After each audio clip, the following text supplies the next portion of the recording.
Quinta-feira da saúde, você na quarentena e eu também, cada um no seu isolamento, mas eu acabei de gravar uma entrevista com o Dr. Victor Sorrentino e você vai descobrir quais são os 5 maiores mitos sobre a sua imunidade. E mais do que isso, você vai saber a verdade médica por trás de cada um desses mitos e conhecer como você pode se fortalecer um pouquinho mais nesse período em que saúde e informação de qualidade se fazem tão necessárias. É só acompanhar.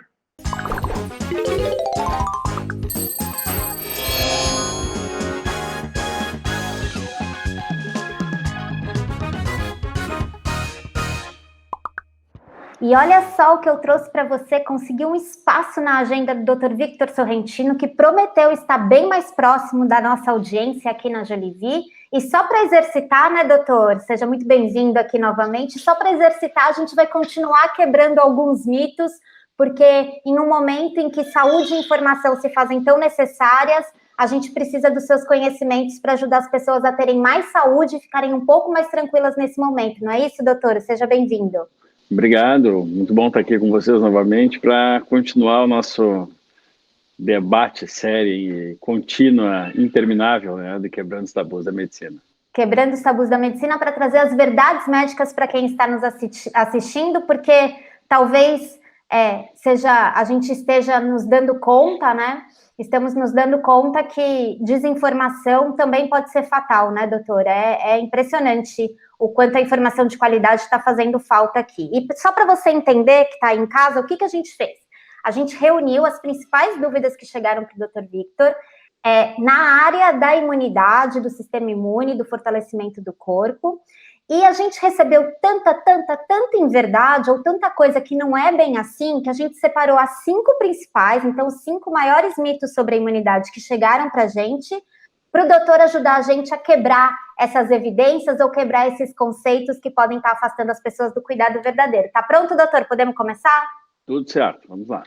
Então, ótimo. A primeira coisa, doutora, é que a gente tem falado muito sobre sistema imunológico, sistema imune, e as pessoas estão achando que o sistema imune só serve para combater vírus, bactéria e fungo e germes. É só essa a função do sistema imunológico mesmo, doutor? Também, né? Também serve para isso. Na verdade, isso aí, para o leigo, é mais fácil entender dessa forma, porque o sistema imunológico vai ser sempre relacionado a isso, né? A não contrair uma doença infecciosa. Mas, na verdade, o sistema imune ele tem outras funções especiais e das mais fáceis de poder explicar aqui rapidamente estão, além de combater esses patógenos, né, esses bichinhos que estão aí e a gente não enxerga, e alguns a gente enxerga, também está em remover as células antigas do corpo, então essa reciclagem, né, também é papel do sistema imunológico. E do outro mais fácil de entender, porque tem outros que são um pouco mais complexos, seria combater, inclusive, células tumorais, células de câncer, né? Porque é papel do sistema imunológico combater coisas erradas que acontecem no corpo.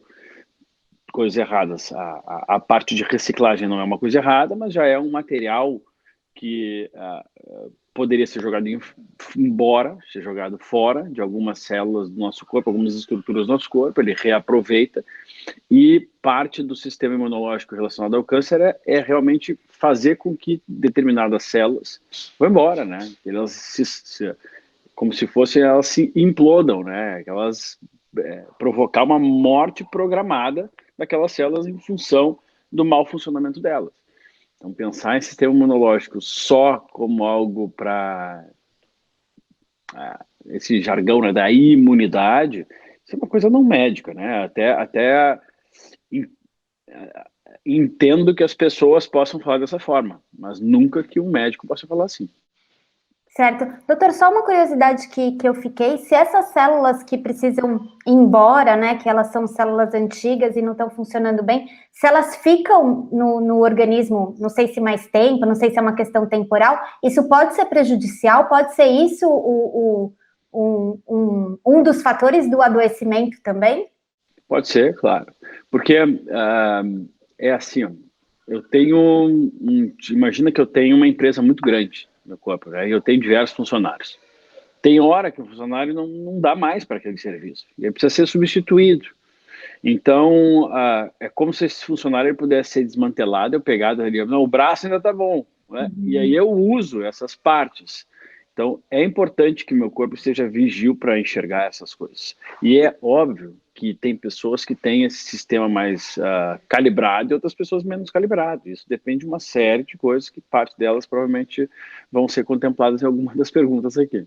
É o nosso próximo mito, a gente já fez o gancho, porque é óbvio, doutor, que a gente fica muito preocupado com quem aproveita momentos como esse para falar de pílulas mágicas ou para falar de soluções certeiras, únicas e exclusivas, né? Se tem algo que eu tenho aprendido bastante com você, é que a ação é em comitiva, né? Não tem uma coisa só que funciona. Então, eu consigo compreender também a cautela e a preocupação com os órgãos institucionais, corporativos e até as pessoas que têm uma certa voz na mídia para combater essas soluções mágicas que aparecem. Mas com isso também, o que está sendo muito divulgado e a gente recebe essa dúvida constantemente é que o sistema imune, o sistema imunológico e de defesa, não é algo que você pode trabalhar.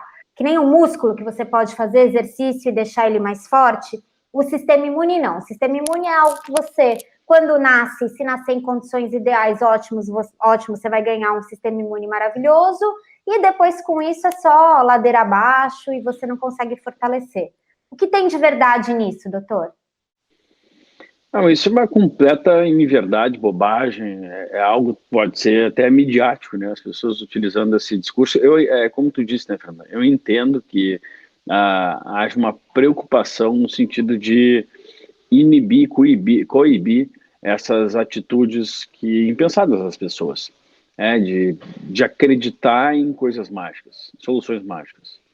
Mas, no final das contas, eu vou te falar bem sinceramente, nós temos que ter um equilíbrio entre isso, porque acreditar em alguma coisa é importante para sempre na vida, né? Então, se eu acredito, existem estudos que estudam só especificamente o efeito placebo. O efeito placebo é um efeito esperado também na medicina. Então, crer, acreditar, isso o ser humano sempre precisou disso, se nutriu disso, né? Isso faz parte da nossa história. E não é diferente na medicina. E a gente sabe que as pessoas que acreditam nos tratamentos, elas, em geral, em média, elas conseguem sair melhor dos tratamentos. Então, isso já é estudado. A fé, o espiritualismo, né, a espiritualidade, ela é explicada já na medicina e ela é estudada principalmente nas doenças cardiovasculares. Então, existem centros no mundo e tradicionais, de estudo tradicional, inclusive aqui no Brasil, no Instituto do Coração, em São Paulo, eles estudam, tem uma linha de frente de estudo para a espiritualidade. O que é espiritualidade? É um efeito que muitas pessoas, que cientificamente a gente condiciona a placebo, cientificamente, né? Estaticamente placebo. É claro que quando a gente tem um entendimento maior, a gente pode entender que, ok, houve um milagre, tudo bem, mas cientificamente, né, no papel, a gente vai falar que é um efeito placebo. Então, isso é esperado. Então, esse equilíbrio é importante. É importante não iludir as pessoas, mas, de certa forma, nesses momentos, é importante também fazer com que elas acreditem que elas possam. Tá. Dito isso, a gente vai para o segundo momento que eu falei, que é uma inverdade. É uma inverdade. A gente treina tudo no corpo. Tudo, absolutamente tudo. Uma pessoa burra pode se tornar inteligente, uma pessoa vamos pegar na vida, é assim, uma pessoa pobre para se tornar rica. Isso depende de treinamento. Uma pessoa com a habilidade ruim vocal pode começar a cantar bem, outra... Enfim, existem os dons. Então a gente nunca vai fazer com que o Vitor se torne um Neymar. Isso é importante também a gente condicionar. Mas o Vitor pode treinar todos os dias e ficar melhor, um jogador de futebol melhor. O Cristiano Ronaldo não é um cara extremamente habilidoso, mas ele treina mais do que qualquer outro jogador. E ele se tornou o melhor do mundo. É claro que ele tem um dom. Então, na imunidade é a mesma coisa. A gente herda geneticamente uma parte dela, só que a genética ela já se condiciona até pouco hoje. A gente fala muito em epigenética, né? Vocês falam bastante sobre isso, e eu já falo sobre isso há muito tempo, há 11 anos que eu faço sobre a epigenética. Então, a depender dos nossos hábitos, a gente consegue melhorar tudo, absolutamente tudo, né? Prevenir doenças. E isso a gente chama de expressão gênica. Você, bom, mas o pai não tem um sistema imunológico bom, a mãe também não tem, pode ser que o filho não tenha. Nasceu de parto natural. mais chance de melhorar.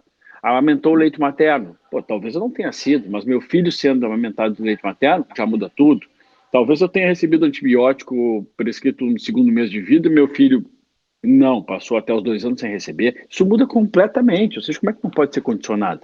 Então, uma pessoa, por exemplo, que precisa de antibiótico de tempos em tempos por causa de uma infecção urinária, quando a gente melhora a microbiota intestinal e ela para de ter infecção urinária, ou então quando ela simplesmente usa um extrato de cranberry, uma coisa simples de utilizar, e para de ter infecção urinária, repetição, para de usar antibiótico e melhora a imunidade. Pô, cada antibiótico, né, ele é antiprobiótico. Isso a gente depende, 60%, 70% da microbiota intestinal. Eu estou dando exemplos para as pessoas se familiarizarem. Se a gente depende, então, da microbiota intestinal em 60%, 70%, até 80% para a nossa imunidade, que ela é parte mediada pelo sistema intestinal. Como é que eu vou dizer que a gente não melhora? Poxa, se eu fizer com uma pessoa dependa menos de antibiótico, o antibiótico mata o biótico, né, o bicho, e ele é específico e ele é específico. Não existe um antibiótico que trata exato, até, assim, no geral, os antibióticos que a gente usa, a gente está buscando um grupo de bactérias. Então, a gente não está buscando especificamente aquela bactéria ali. Não, não é aquela bactéria, é um grupo, eu não tenho essa especificidade total. Então, a gente entra e faz um desmonte, né, nessa população que vive dentro da gente, lá no intestino. Por quê? Porque eu vou usar pela boca, não tem jeito. E, bom, existe até uma microbiota sanguínea, na verdade, né, mas aí seria muito profundo para a gente falar sobre isso. Então, se condiciona destes fatos, né, evitar que a pessoa tenha que tomar antibiótico, anti-inflamatório, que altera a microbiota intestinal, melhorando, por exemplo, o sono. Como é que a gente não melhora? Melhorando o estresse, praticando exercício físico moderado e não acelerado. A gente melhora de várias formas, né, de formas assim simples de explicar para as pessoas. Se a pessoa vai lá e vamos pegar, tem um estresse danado, e ela tem um herpes, ela não vai aparecer o herpes nela? Pô, toda vez que tem estresse. E se eu conseguir melhorar a reação dessa pessoa ao estresse, como é que eu não vou estar melhorando a imunidade? Então, pessoas que falam assim, elas não têm absolutamente nenhum compromisso com a verdade. Né? Nosso próximo mito que a gente vai quebrar é a questão da nutrição, né? Que vitaminas, nutrientes, sais minerais, eles não teriam uma ação direta na imunidade inata e nem adquirida e sairiam tudo pela urina. É óbvio, né, doutor, que a gente tem uma facilidade em começar alguma mudança de vida implementando algum nutriente pela suplementação, né? Então, é muito mais fácil, eu imagino, alguém começar a tomar vitamina D3 todos os dias suplementado do que fazer exercício ao ar livre 20 minutos por dia. Ainda assim, por mais que a gente possa ter uma crítica de que a suplementação sozinha não é a bala de prata, negligenciar o poder da nutrição e da suplementação também é muito ruim, né, doutor? É um mito aí que a gente precisa falar sobre ele, não é? Com absoluta certeza esse é um mito, né? Porque isso tudo que eu expliquei agora, ele já nos condiciona a responder essa pergunta instintivamente, mesmo que eu não conheça sobre o tema, eu consigo responder. Uhum. Tu deu o exemplo da vitamina D, que ok, eu preciso me expor ao sol. E quem tem sol para se expor? Né? Tem gente que não está vivendo num país ou num local que não tem sol. Nós temos sorte no Brasil aqui, até pro momento que a gente está vivendo, né? Mas tem gente que não tem, e aí vai tirar de onde?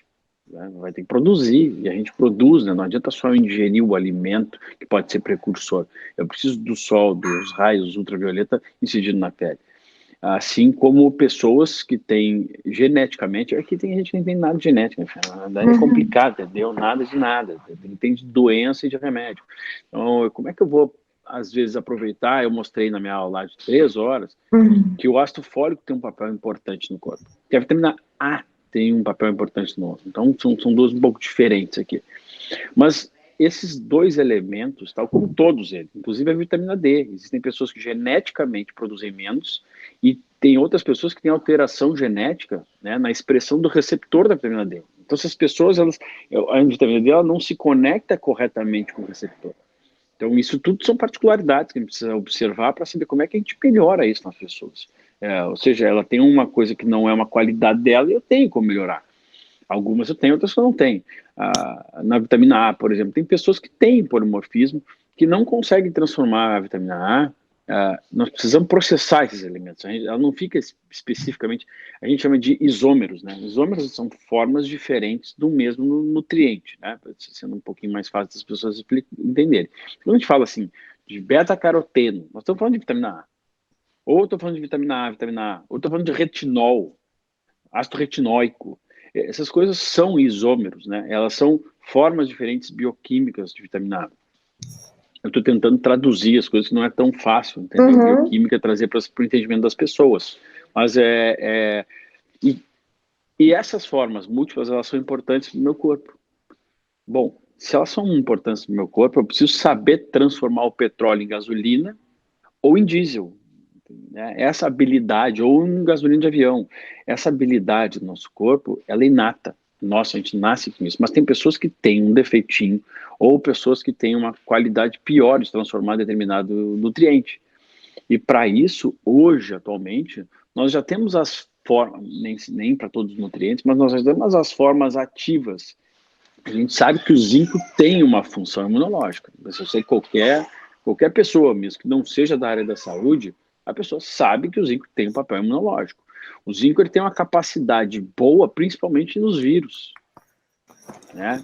E de evitar essa replicação viral. Ele funciona 100%? Claro que não, mas ele ajuda. Se eu não tiver zinco suficiente, essa função que o zinco faz parte dela vai ficar comprometida.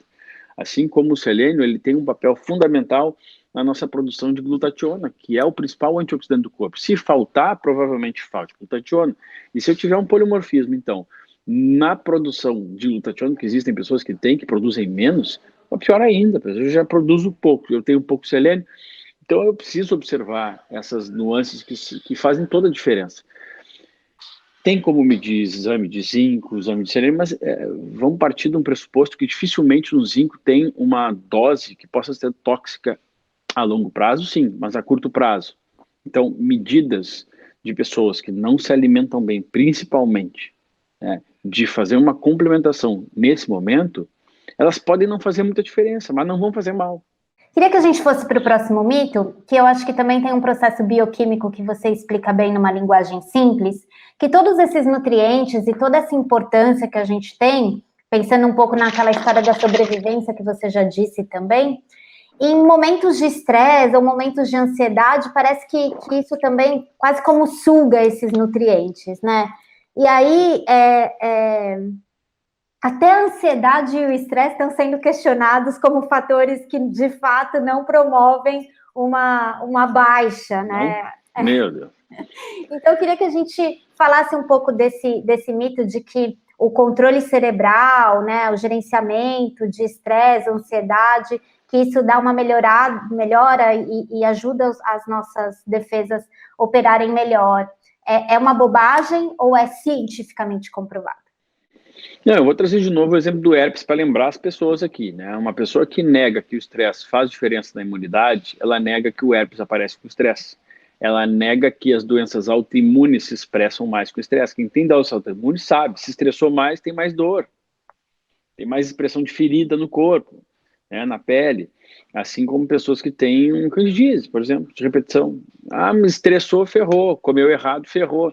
Não tem, na verdade, não tem discussão esse tipo de coisa, né? Mas existem, então, motivos bioquímicos para que isso aconteça, né? Porque, volto a dizer lá, as prioridades do nosso corpo, cérebro e coração, né? Então, se eu estou estressado, eu estou condicionando o meu corpo. Existe um significado do estresse para a gente, para o corpo pensante, então, córtex pré-frontal, né? Nosso cérebro inteligente e que vem depois, né? Esse racional, ele sabe se eu estou estressado por conta de eu estou ansioso, por conta de um telefonema, do carro ou de uma situação no Brasil. Tá? A parte inconsciente minha, que é o cérebro primitivo, que é quem ganha na história. Por quê? Porque esse instintivo primitivo faz eu respirar sem pensar, faz o coração bater sem pensar, faz eu ter susto. Sabe? Então, isso, tem pessoas que têm uma dificuldade de comunicação entre os dois, tá? São exceções. Mas, no geral, quando eu aciono esse sistema aqui, por estar ansioso, estressado ou preocupado, né? eu aciono o mesmo sistema corporal, que é luta ou fuga. Isso é muito estudado na medicina, né? O estresse para a gente, independente do grau, é luta ou fuga. O que muda mesmo é a intensidade com que eu solicito esse mecanismo. E esse mecanismo, ele chama eixo hipotálamo, hipófise adrenal. Ou seja, hipotálamo lá atrás, né? Lá, o primitivo. Hipófise já o inteligente. E adrenal é a glândula do estresse. E quando eu aciono esse recurso, né, eu estou acionando ali uma liberação de cortisol e de catecolaminas e desregulando um pouco esses hormônios que partem da adrenal. Lembrando que assim, são diversos hormônios que são produzidos na adrenal, são nas camadas diferentes da adrenal. Se eu tenho excesso de catecolaminas, eu tenho uma mudança na produção, às vezes eu acelero a produção de ácido no meu estômago. Né? Se eu acelero, eu posso começar a doer meu estômago e eu vou lá e posso tomar o omeprazol. Eu tomando o omeprazol da vida, eu tenho uma digestão piorada. E as pessoas que usuárias de omeprazol geralmente baixam a imunidade. Por que baixa a imunidade? Porque o alimento chega lá e essa acidez ela tem uma importância, porque ela mata tudo. Ela, além de matar bicho, a maioria, ela ainda consegue digerir o alimento, né? Facilitar para que o intestino absorva. Então, estou fazendo alguns links para as pessoas irem mais na profundidade aqui. Mas, quando a gente fala desse sistema do estresse, do cortisol, esse sistema adrenal, ele é o maior consumidor e concentrador do corpo, por exemplo, de vitamina C. Então, quando a gente faz uma complementação de vitamina C, nós estamos pensando em imunidade, no efeito imunológico, no efeito antioxidante e tal. Estamos, mas também estamos lá repondo aquele sistema, que é um sistema que vai produzir, tu vê, uma das medicações que pensa-se a respeito de usar ou não, pensou-se, né, nesse momento não estão utilizando, em condições de coronavírus, é um corticoide. E o nosso corticoide principal é produzido lá pela nossa adrenal. Então, quando ele tem um efeito muito anti-inflamatório, né? Então, quando eu solicito esse sistema do luta ou fuga, eu também tô. O que pode ser luta ou fuga? Eu posso bater o cotovelo aqui, tá? Ele está inflamado. Eu preciso de mais cortisol nesse momento. Eu preciso, além da liberação de diversos fatores lá que vão resolver aquele problema, que inicialmente vai inflamar, né, para depois resolver, eu preciso da liberação do cortisol. Esse sistema muito solicitado, né, ele acaba sinalizando para o meu corpo que eu estou num luta ou fuga contínua, ou que eu estou numa lesão contínua. Então, isso faz com que o meu corpo entenda que nesse momento, eu acho que é mais importante sobreviver, é mais importante sobreviver. E é óbvio que vai depletando nossos estoques de alguns nutrientes. As pessoas mais estressadas, por exemplo, elas têm principalmente se for cronicamente, e a cronicidade disso depende do tempo que a pessoa aguenta.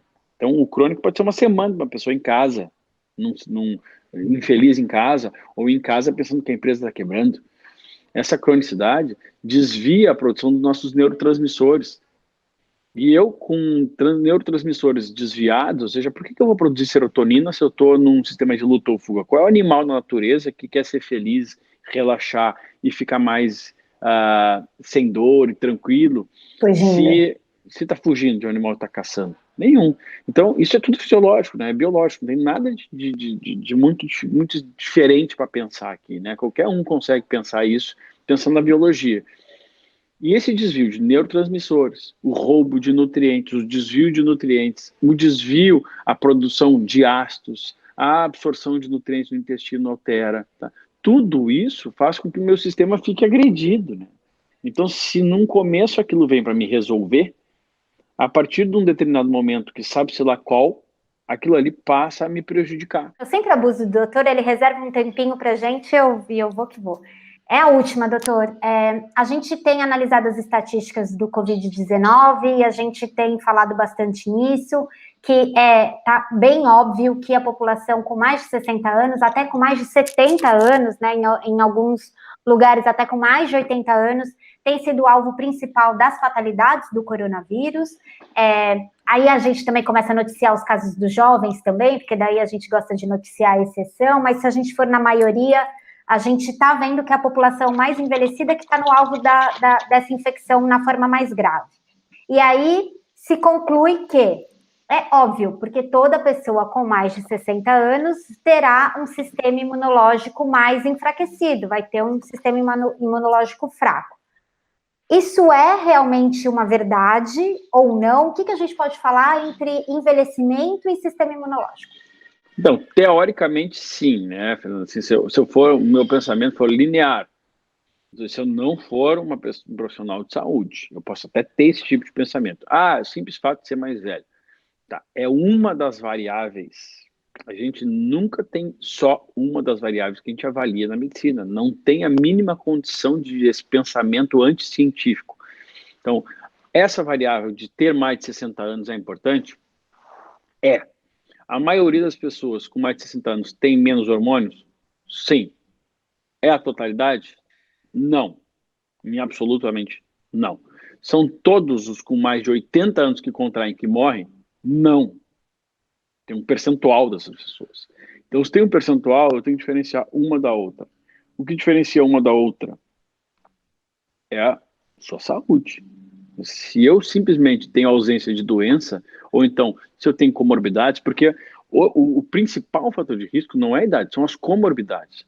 Só que eles se confundem, né? Porque geralmente quanto mais idade, mais comorbidade. Mas isso não é uma regra. Se tu pegar, tem gente com 80 anos que não tem absolutamente nada.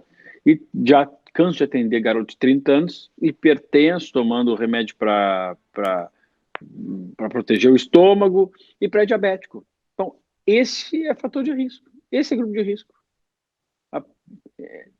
É claro que, como nós estamos falando de uma maioria, né? Não está falando do indivíduo. Porque se a gente fosse analisar, e isso infelizmente é o momento que a gente vive. Epidemiologia, a gente pensa em estudos epidemiológicos, a gente pensa em maiorias. Isso é importante, mas é um problema ao mesmo tempo. Porque aí eu recebo uma mensagem errada. Eu tenho dezenas de pacientes que entraram em contato comigo. Eu falei, cara, tu não é grupo de risco. Pô, Vitor, mas eu tenho 70. Eu falei, cara, mas tu não é grupo de risco. Tu tem uma variável. Tu não toma um remédio para doença nenhuma. Tu tá bem. Quer dizer que vai sair para a rua? Não, esses são outros 500, tá? Nós vivemos na era da medicina da individualidade. A gente chama de medicina da precisão.